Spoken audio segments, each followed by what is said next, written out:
Hello friends. स्वागत है आपका हमारे YouTube channel business math with Nagamani. हम बिजनेस मैथमेटिक्स एंड स्टैटिक्स के इस सीरीज में डील कर रहे हैं बाइनोमियल थ्योरम। हमने कुछ पार्ट पहले देखा है जिसमें हमने सीखा है बाइनोमियल थ्योरम होता क्या है। बाइनोमियल थ्योरम में अगर कोई भी एक्सप्रेशन हमें दिया जाए उसे हम एक्सपेंड कैसे कर सकते हैं, how to determine the coefficient of any expression, how to determine the coefficient of any expression that is independent of x। अब हम जो नेक्स्ट कॉन्सेप्ट डील करने वाले हैं वो है हमारा मिडिल टर्म। अगर हमें पूछा जाए पार्टिकुलर एक्सपेंशन में कि हमारा मिडिल टर्म क्या होगा, तो मिडिल टर्म के लिए हमारे पास दो कॉन्सेप्ट आते हैं। जब when n is even there is one middle term of the expansion a plus x raised to power n and it is n by 2 plus 1 term। जब हमारा एक्सपेंशन यानी कि एक्सप्रेशन में वैल्यू अगर हमारा जो होगा वो इवन होगा, लाइक अगर हमारे पास दे दिया जाए a plus x raised to power अगर हमारे पास 10 है, तो जो हमारा जो एक्सपेंशन अगर निकालना है यानी कि इसमें मिडिल टर्म जो हमें निकालना होगा वो हमारा सिर्फ एक ही मिडिल टर्म होगा और वो क्या होगा 10/2 प्लस 1 टर्म यानी कि 5, यानी कि हमारा जो निकालना होगा वो 6th टर्म हमारा वो मिडिल टर्म होगा। लेकिन when n is odd there are two middle terms in the expansion a plus x raised to power n and they are, अगर हमारा जो पावर होगा यानी कि वो क्या होगा ऑड होगा, लाइक अगर हमारा एक्सपेंशन में बोला जाए a plus x raise to power अगर 9 हो तो उसमें हमारा जो एक मिडिल टर्म फाइंड आउट होगा वो दो होगा। एक हमारा होगा n-1/2 लाइक 9-1/2 प्लस 1 टर्म, और दूसरा होगा 9 प्लस 1/2 प्लस 1 टर्म यानी कि 9-1 8/2 4 प्लस 1 ये 5th टर्म और 10/2 5 प्लस 1 6 टर्म। इसमें हमारा दो एक्सपेंशन यानी कि मिडिल टर्म में आएगा। जब हमारा n इवन था तो हमारा सिंगल मिडिल टर्म था, और जब हमारे पास n ऑड है तो हमारे पास दो मिडिल टर्म्स आएंगे और हम इसे इस तरह से फाइंड कर सकते हैं। नेक्स्ट हमारा जो भी है हमारा जो एक्सपेंशन है जो टर्म आएगा उसको हमारा TR+1 के टर्म में हम लोग फाइंड आउट करते हैं, और TR+1 टर्म यानी कि वो हमारा होता है general term. General term of the expansion a plus x raise to power n equals to R+1 term हमारा होता है, और उसे हम लोग किस फार्मूला से अप्लाई करते हैं TR प्लस टर्म को NCR into a to power n minus r into x raise to power r, यानी कि यह फार्मूला हमें अप्लाई करना पड़ता है ताकि हम लोग उस पार्टिकुलर टर्म को फाइंड आउट कर सके एक्सपेंशन में। हम एग्जाम्पल के थ्रू समझते हैं। अगर आप हमारे चैनल पर नए हैं तो चैनल सब्सक्राइब करें, और अगर वीडियो पसंद आए तो दोस्तों के साथ शेयर करें ताकि ये ज़्यादा से ज़्यादा लोगों तक पहुंच सके और उनके लिए भी हेल्पफुल हो।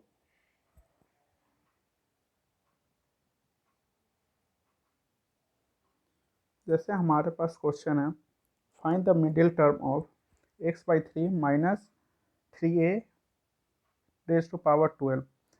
हम जैसे यहाँ पे इवन है तो हमारे पास पता है कि इवन में हमारा सिर्फ एक सिंगल ही मतलब कि होता है, मतलब कि एक ही हमारे पास मिडिल टर्म आएगा, यानी कि जो मिडिल टर्म आएगा उसे हम लोग कैसे फाइंड आउट करेंगे। तो हमारा जो मिडिल टर्म होगा वो n/2 प्लस 1 टर्म हम लोग फाइंड करते हैं, तो n हमारा क्या होगा 12/2 प्लस 1th टर्म यानी कि 12/2 6 प्लस 1 यानी कि ये हमारा 7th टर्म होगा। और हम दूसरे वे में भी फाइंड आउट कर सकते हैं। मैंने फर्स्ट वीडियो में बताया था कि अगर हमारा पावर यानी कि इंडेक्स जो दिया होता है वो हमारा नंबर ऑफ एक्सपेंशन यानी कि टर्म्स में जो हमारे एक्सपेंड होते हैं कितने टर्म्स होंगे वो हम फाइंड आउट कर सकते हैं। कैसे, n+1 टर्म करके। तो n हमारे पास 12 प्लस 1 है यानी कि हमारा कितना टर्म होगा टोटल होगा हमारा 13 टर्म्स। अगर हम लोग यहाँ पे अगर नंबर लेते हैं लाइक 1 2 3 4 5 6 7 8 9 10 11 12 और 13, तो हम यहाँ पे देख सकते हैं लाइक इधर से हमारा 1 2 6 और इधर से हमारा 6, ये 6 नंबर हमारा कैंसिल हो जाएगा और हमारा जो मिडिल टर्म होगा वो हमारा 7 बचेगा। सिमिलरली हमारे पास दो वे है। एक तो हम लोग क्या कर सकते हैं, total number of terms find out कर सकते हैं और वहाँ से फाइंड आउट कर सकते हैं कि हमारा मिडिल टर्म क्या है। लेकिन हमारे पास जो दिया गया है वो एक्सपेंशन करने के लिए हमें दिया गया है, तो ये फार्मूला हम लोग सिंपल सीरीज के लिए तो यूज कर सकते हैं, लेकिन अगर जो हमारे पास कॉम्प्लेक्स सीरीज हो या हमारे एक्सपेरिमेंट करना हो तो हम ये फार्मूला यूज करेंगे। लेकिन हमारा जो टर्म होगा हम उसे फाइंड आउट कर सकते हैं कि हमारे पास कितने टर्म्स होंगे। ये दोनों वे हमारे लिए यूजफुल होंगे। तो हमारा जो मिडिल टर्म होगा इस पार्टिकुलर क्वेश्चन का वो 7 टर्म होगा, यानी कि हमें T7 फाइंड आउट करना है। उसे हम लोग लिख सकते हैं T6 + 1 टर्म। तो ये हमारा हो जाएगा 12C6 इंटू x/3, ये 12 - 6 इंटू -3a टू पावर हमारा 6, और इसको हम लोग लिख सकते हैं 12 फैक्टोरियल बाई 6 फैक्टोरियल तो 12 - 6 6 फैक्टोरियल इंटू ये हमारा x का पावर 12 - 6 6 और 3 रेज टू पावर भी हो जाएगा 6 इंटू -1 का पावर हमारा 6 हो गया, ये 3 का पावर 6 और ये हमारा एक का पावर हमारा 6 हो गया।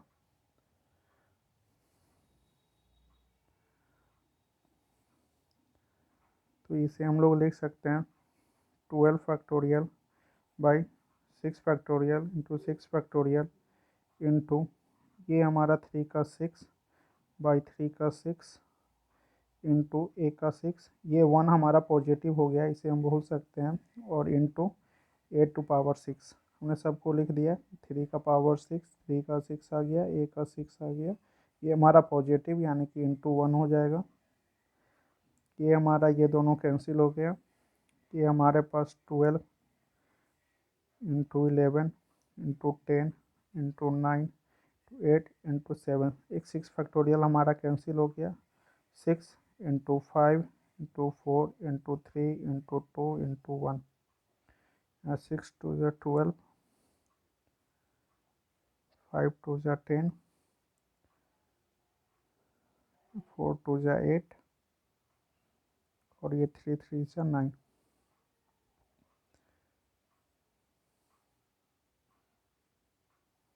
साथ में बचा हमारे पास A6 into a to power 6।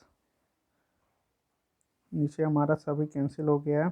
2 3 ज़ा 6, 6 2 ज़ा 12, 12 7 ज़ा 84 into 11 into A6 into A6, ये 4 8 4 12 carry 1 8 1 9 9 24 a to power 6 into x to power raise to 6, ये हमारा मिडिल टर्म और ये हमारा इसका वैल्यू आ गया।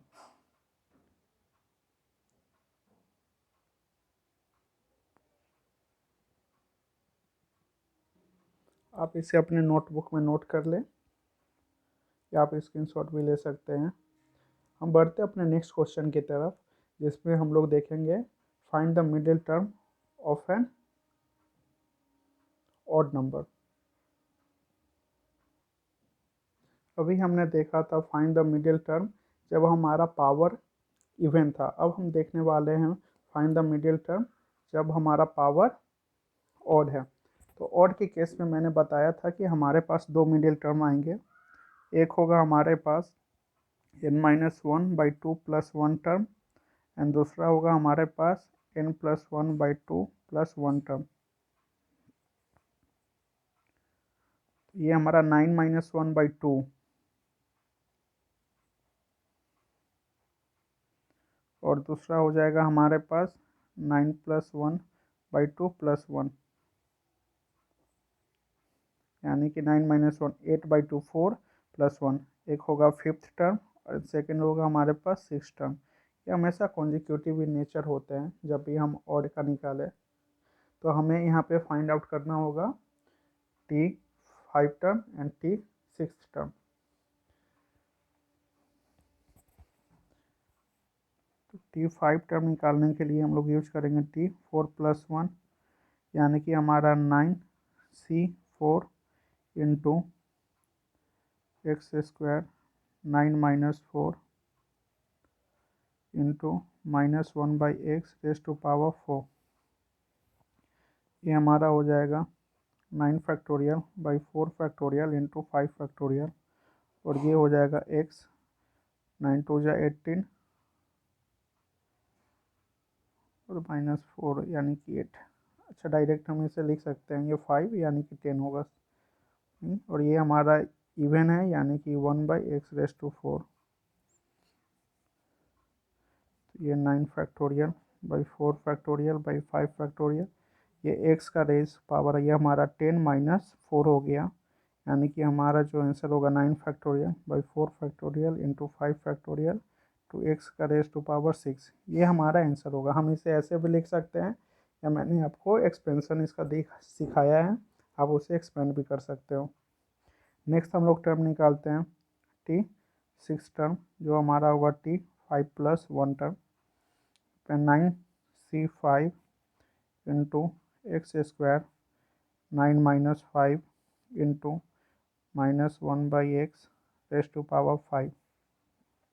इसे हम लोग लिख सकते हैं 9 factorial by 5 factorial into 4 factorial into x का हो जाएगा x², 9 - 5 यानी कि ये 4 हो गया, यहाँ पे -1 का पावर 5 हो गया इंटू 1/x⁵।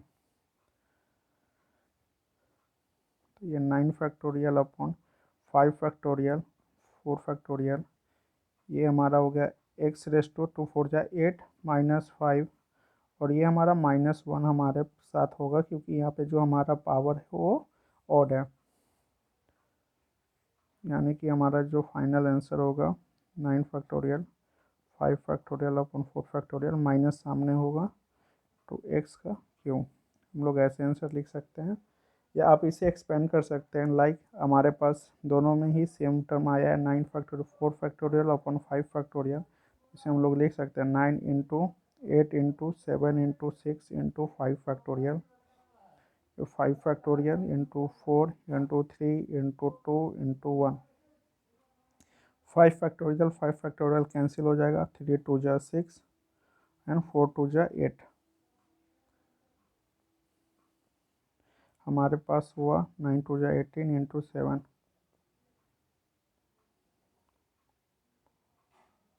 126, यानी कि जो हमारा ये आंसर होगा, यहाँ पे हमारा जो T5 है यानी कि उसमें हमारा 126x⁶ ये हमारा आंसर हो जाएगा, और जो सेकंड हमारा आंसर है ये इक्वल टू आ जाएगा -126x³।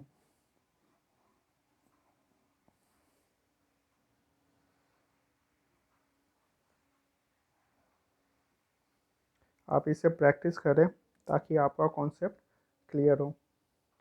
Thank you for watching, stay connected to this channel.